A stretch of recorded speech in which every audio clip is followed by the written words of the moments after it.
मैं एक ही सवाल मैं आपको पूछना चाहूंगा, आपका समय कहां पे आप इन्वेस्ट कर रहे हैं? कहां पे इन्वेस्ट कर रहे हैं आपका समय? आज दुनिया में बहुत सारे बैंक है, कोऑपरेटिव सोसाइटी है, नेशनल बैंक है, प्राइवेट बैंक है, फाइनेंशियल हब्स जो है वो बहुत सारे हैं, और लोग जो है हर जगह पे पैसा डालते रहते, हर जगह पे पैसा डालते रहते, और अचानक एक दिन सुबह उठते और पेपर पे न्यूज आती है कि ये जो फलाना फलाना जो बैंक जो है वो डूब गई, इसमें जितने भी पैसे होते वो सब डूब गया। कुछ लोग उन्होंने किस चीजों में पैसा डाल देते हैं, दुनिया की चीजों में वो डाल देते हैं, और अचानक उनको पता चलता है कि जिनके पास उन्होंने पैसा रखा है वो एक रात में ही गायब हो गया है। हमको कहां पे डालना है, कहां पे इस्तेमाल करना है, ये हमको समझना बहुत ही जरूरी है। अगर हम वचन को अगर हम देखते हैं कि कठिन समय है, तो इस कठिन समय को हमको कैसे इस्तेमाल करना है ये भी हमको आना चाहिए।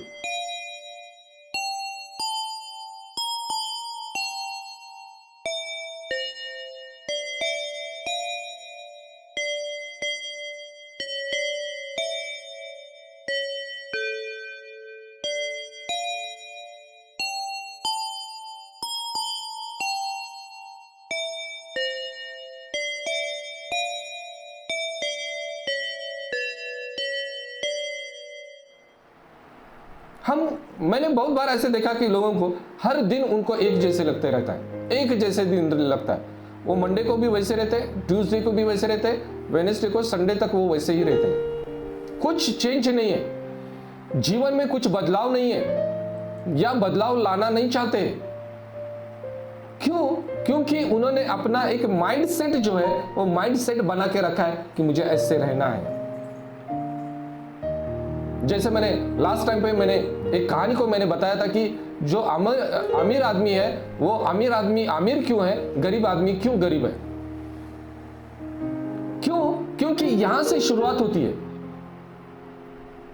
अभी मुझे वो वचन याद नहीं है, लेकिन वचन ऐसे कहता है कि जो हम सोचते हैं वही हम बनते हैं, जो हम सोचते हैं वही हम बनते हैं। अभी हमने मन में ठान लिया है कि हमको ऐसे ही रहना है, हमको ऐसे ही जीवन जीना है, और अगर हमने ऐसे ही सोचा है तो हम ऐसे ही रहेंगे, उसमें कुछ बदलाव नहीं आएगा।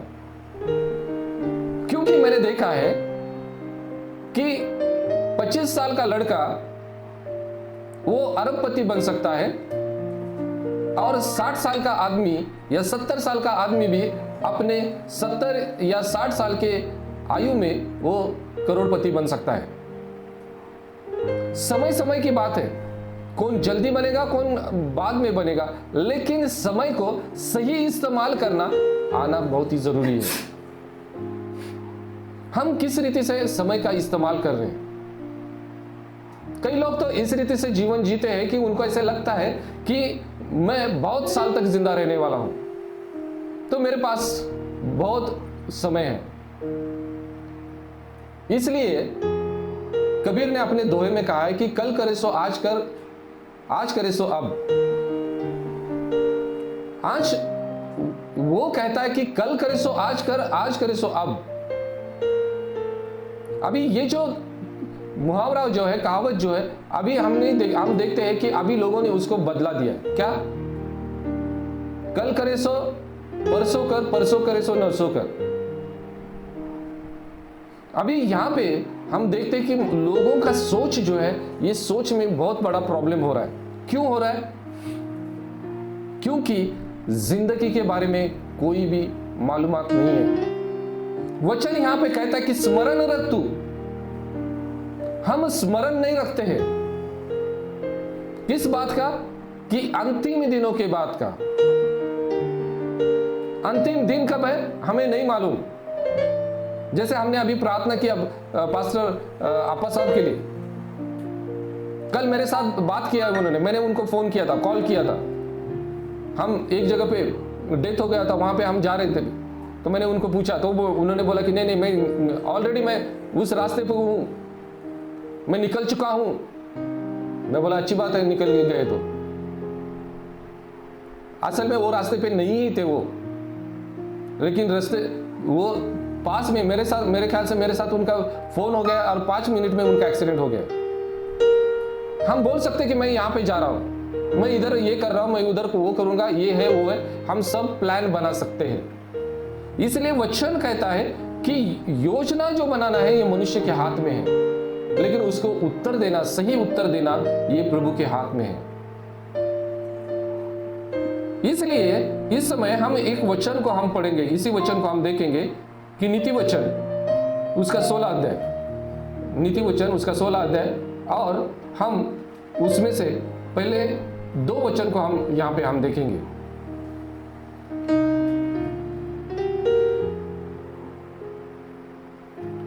मन की युक्ति मनुष्य के वश में रहती है, परंतु मुंह से कहना यहोवा की ओर से होता है। क्या कहता है वचन?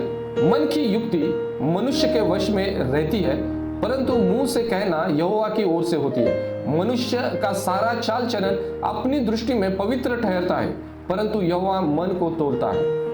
हमको एक बात याद रखना है, जब हम इस कठिन समय में जब चल रहे हैं, हमको हमारे समय के ऊपर ध्यान रखते हुए हमको यहाँ पे जैसे वचन कहता है कि मन की युक्ति, यानी मन में जो सोचना जो है वो हमारे हाथ में।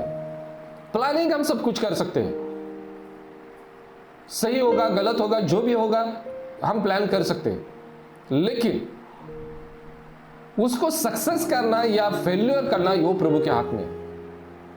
क्योंकि यहां पे एक वचन है,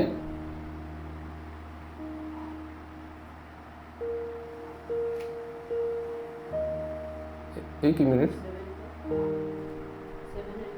हाँ, यहां पे जो 7वां वचन जो है ये यहां पे क्या कहता है, देखो, जब किसी का चाल चलन यहोवा को भावता है, यानी जब हमारे समय का हम अगर सही इस्तेमाल करते हैं, हमारा चाल चलन अगर यहोवा को भावता है, उसको अच्छा लगता है कि अरे हाँ ये सही काम कर रहा है, अगर ये सही काम कर रहा है, तो यहाँ पे वचन कहता है कि तब वह उसके शत्रुओं का भी उससे मेल करता है। यानी अगर गलत भी बात होगी तो वो सही करेगा, अगर हम प्रभु के इच्छा के अनुसार करते हैं। हमको वो समझना बहुत ही जरूरी है। हम देखते हैं कि खुदा ने इब्राहिम को कहा, तुझे क्या बनाना है? तुझे नाव को बनाना है। और जब उसने नाव को बनाने के लिए कहा, तो आज तक वहां पे बहुत रिसर्च हो गया है। उन्होंने देखा कि दूर दूर तक वहां पे न नदी है, न नाला है, न समंदर है। लेकिन खुदा ने बोला कि तू क्या कर, तू नाव को बना। और वो नाव कैसा बनाना है उसका पूरा प्लानिंग खुदा ने उसको दिया। इस बात को जब हम देखेंगे तो हमको एक पता चलेगा कि प्रभु जब कुछ काम हमको देता है, उसकी प्लानिंग जो है वो उसकी रहती है, हमारी प्लानिंग नहीं रहती। जो भी काम है, हम देखते हैं कि जब उसने टैबरनेकल को बनाने के लिए बोला, निवास मंडप, तो जब उसने बनाने के लिए बोला तो उधर भी उसने पूरा उसका नाप उसको दिया। प्लानिंग प्रभु का परफेक्ट रहता है। अगर हम चाहते हैं कि इन अंतिम दिनों में हम सही रीति से हमारा जीवन जिए, तो जैसे हमने यहां पे वचन को पढ़ा है, ये हमको करना जरूरी है। तीसरा वचन यहां पे कहता है, अपने कामों को यहोवा पर डाल दे। पहला वचन क्या कहता है कि मन की युक्ति मनुष्य के वश में है। हम हमारा प्लान बना सकते हैं, लेकिन ठीक है, हमने प्लान बनाया, सही है, तो वचन यहां पे कहता है कि अगर यहोवा को अगर वो भा जाएगा तो वो उसको सही रीति से उसको सक्सेस करेगा। लेकिन वो सही है या गलत है हमको नहीं मालूम है।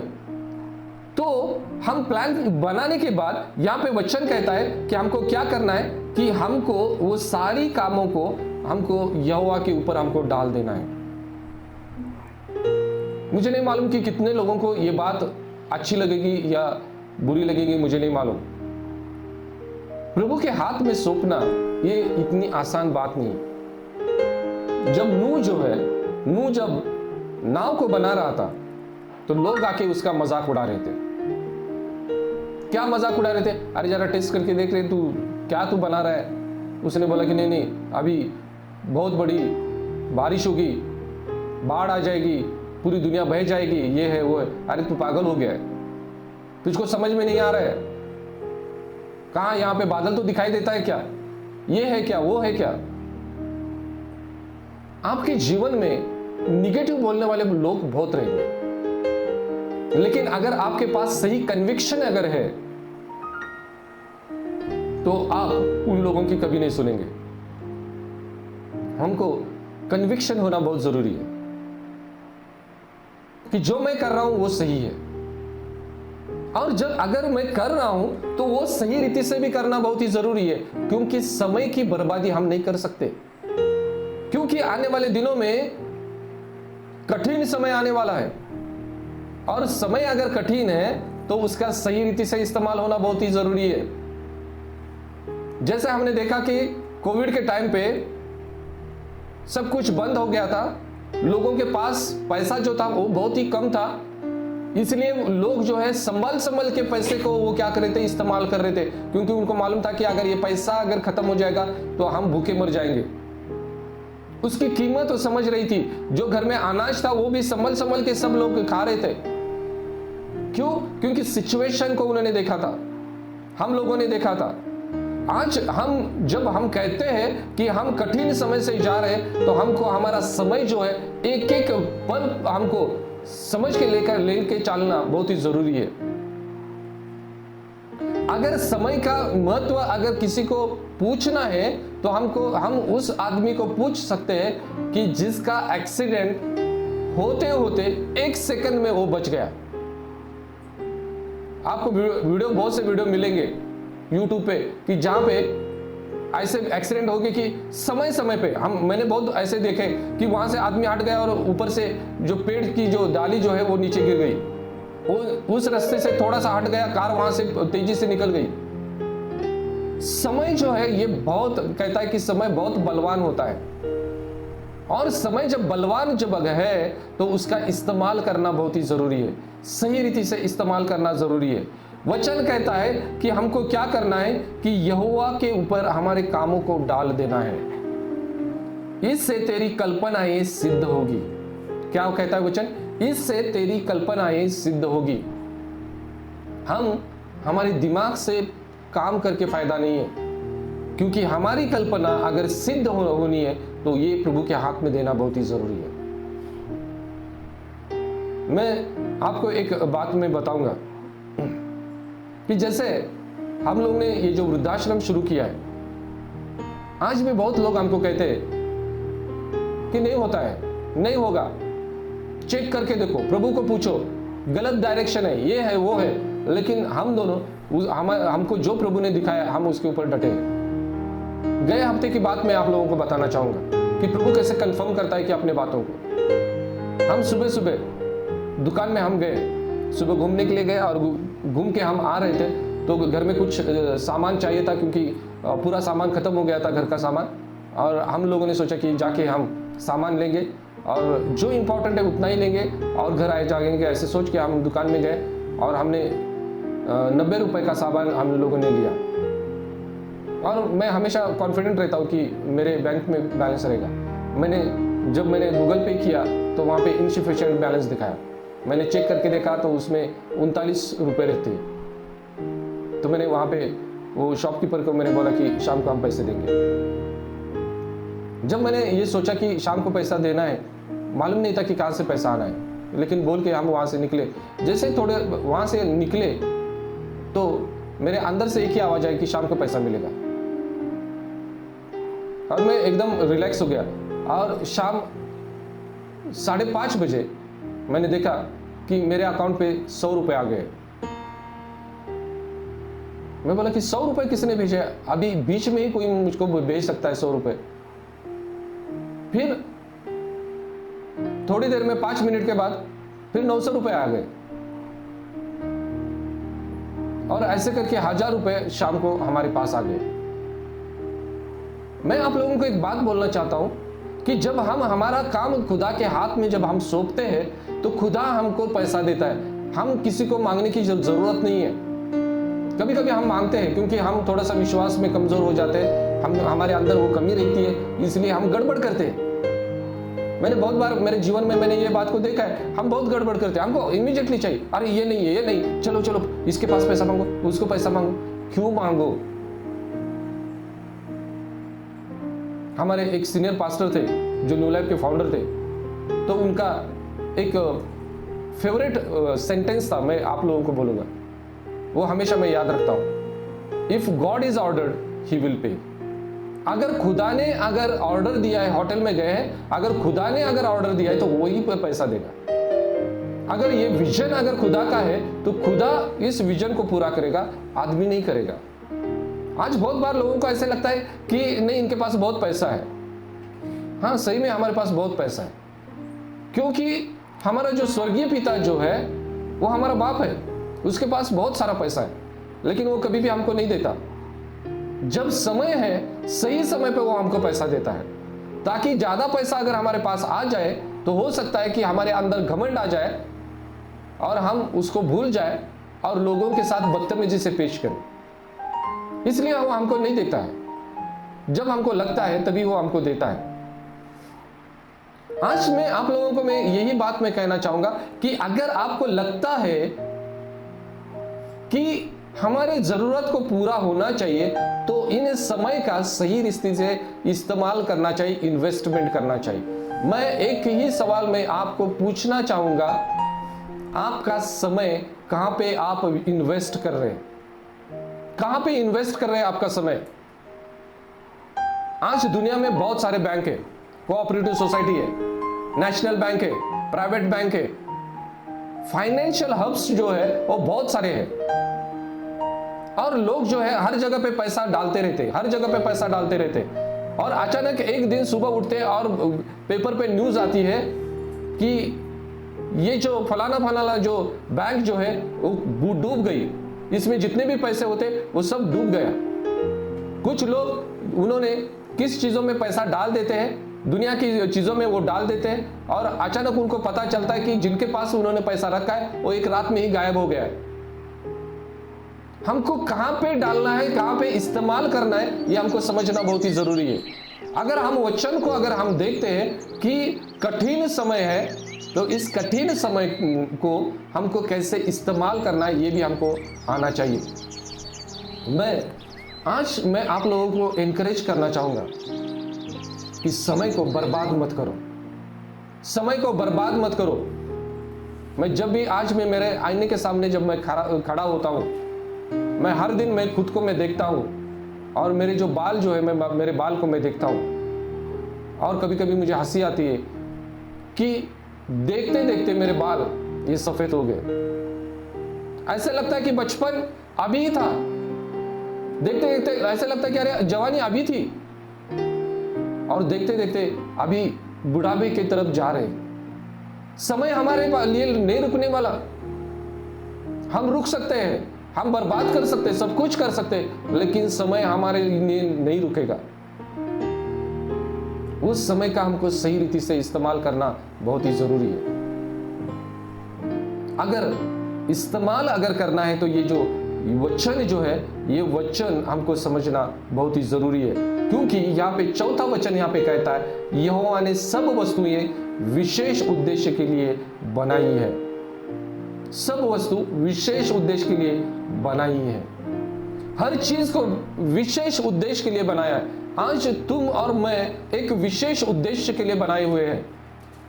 पर्पस है हमारे लाइफ के पीछे। हम ऐसे ही नहीं बनाया, कुछ तो उसके दिमाग में आया और हमको बनाया नहीं है। पर्पस है हमारे पीछे। कभी हमने बैठ के प्रार्थना करके हमने कभी पूछा है कि प्रभु क्या पर्पस है मेरे लाइफ में, क्यों मुझे बनाया है, क्या चाहता है मैं क्या करूं? या उस उड़ाऊ पुत्र के जैसे हम हमारा हिस्सा लेके हम चले जाते हैं, और हमारा जो हिस्सा जो है, हमारा जो पैसा जो है हम बर्बाद करते हैं। और फिर समय आता है, उस वचन को बाद में आप पढ़ो ठीक से, उसके पास केवल पैसा खत्म नहीं हो गया, तो वचन ऐसे कहता है कि उसके पास पैसा खत्म हो गया और उस गांव में, उस देश में अकाल आ गया। उसका पैसा खर्च हो गया और उस देश में अकाल आ गया। हमारी जिंदगी भी ऐसी है, जब हमारे हाथ से जब समय निकल जाएगा तो केवल हमारा समय नहीं, तो हमारा पूरा जीवन जो है वो हमारे हाथ से निकल जाएगा। इसलिए जब तक हमारे शरीर में ताकत है तब तक हम इसका इस्तेमाल कर सकते हैं। हर एक समय का, हर एक मिनट का, हर एक सेकंड का हम इस्तेमाल कर सकते हैं। किसके लिए करना है, क्या करना है मालूम नहीं, लेकिन बहुत जल्दी मैं इसके ऊपर मैं आप लोगों को सिखाने वाला हूं। टाइम मैनेजमेंट, हमको हमारे समय का सही रीति से इस्तेमाल करना आना चाहिए। आज लोग जो है समय को बहुत ही आसान तरीके से लेते हैं। हमारे पास समय नहीं है। पहले का जो सबसे पहला जो वॉच बना था, घड़ी जो बनी थी, वो सही थी, बहुत सही थी। उसका जो चित्र जो है आप अपने आंख के सामने लाओ। जो पहली जो घड़ी थी उसमें से हम देखते कि जो बर्तन था उसमें से रेती जो है वो निकलती थी, गिरती थी वो रेती।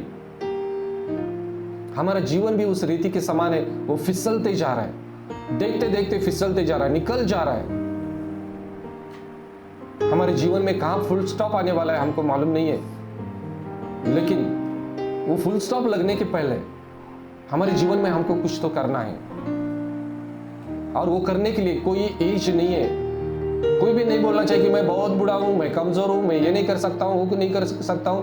मैं प्रभु को धन्यवाद देता हूं इस बात के लिए। किस बात के लिए? कि 75 साल में उसने इब्राहिम को बुलाया, 75 साल में उसने इब्राहिम को बुलाया, और 25 साल तक उस रेगिस्तान में उसको घुमाते रहा। आज हम देखते हैं कि आज हम क्या कर रहे हैं, हमारे जीवन को कैसे बर्बाद कर रहे हैं। ये अगर हम देखेंगे तो हमारे से कोई भी बड़ा आदमी नहीं है कि जो जीवन को बर्बाद कर रहा है। क्या कर रहे हैं हम? किसको इसका फायदा है? जिसके लिए हम ये करना चाहते थे वो तो खुश है। जिसके लिए हम हमारा समय बर्बाद कर रहे हैं वो खुश है क्या हमारे से? अगर नहीं है तो क्यों बर्बाद कर रहे हैं हमारे जीवन को? देखो, हमको हमारे हर एक चीज का हिसाब हमको देना है, तो हमको खुदा को हमारे समय का भी हिसाब देना पड़ेगा। इसलिए हमको इस समय को समझ के आगे चलना